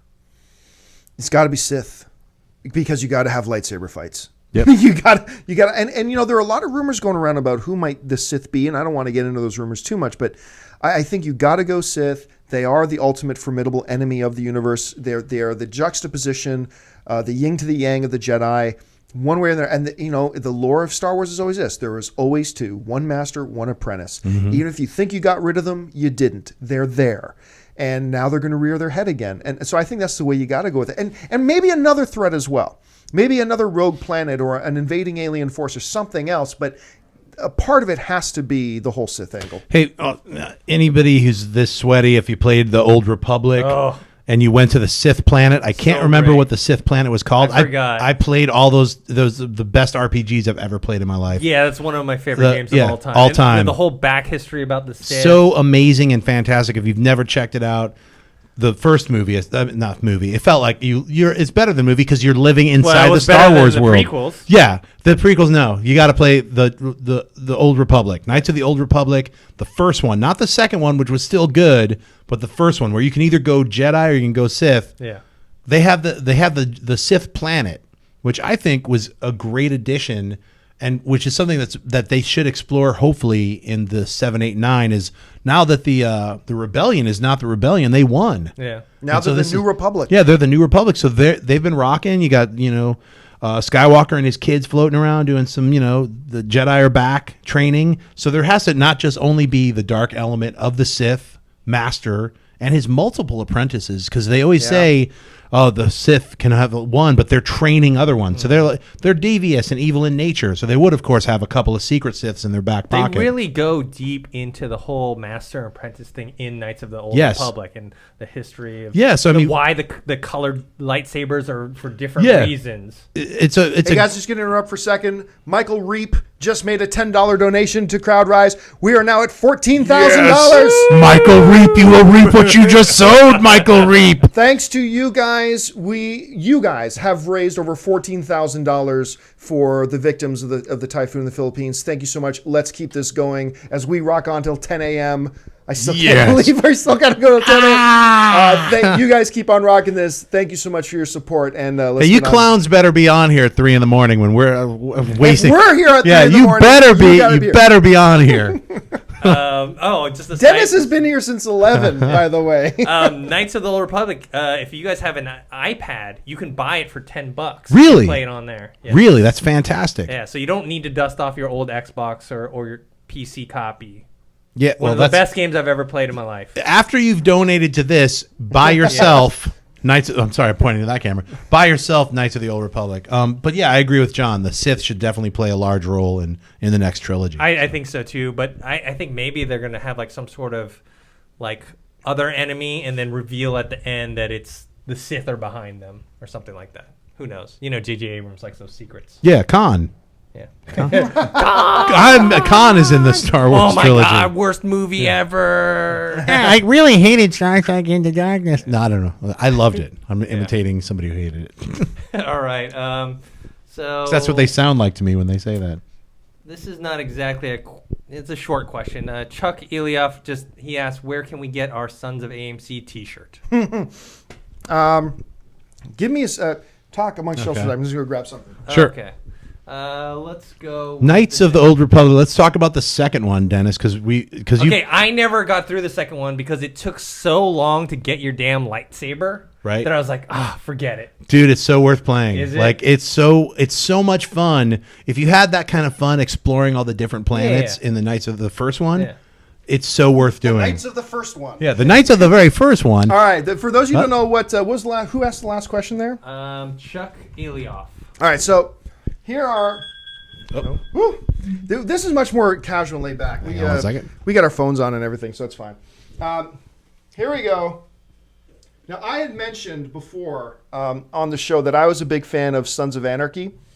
And one of our fans, brilliant graphic designer in Europe, actually, put together the Sons of AMC together, online original. You see it's got my AMC hat on. It's wearing my hoodie, the bowl of popcorn, and the microphone. This microphone you see in front of me, you see that's his Reaper sickle. And we've officially named, the fans have named the Reaper in there Mr. Filthy.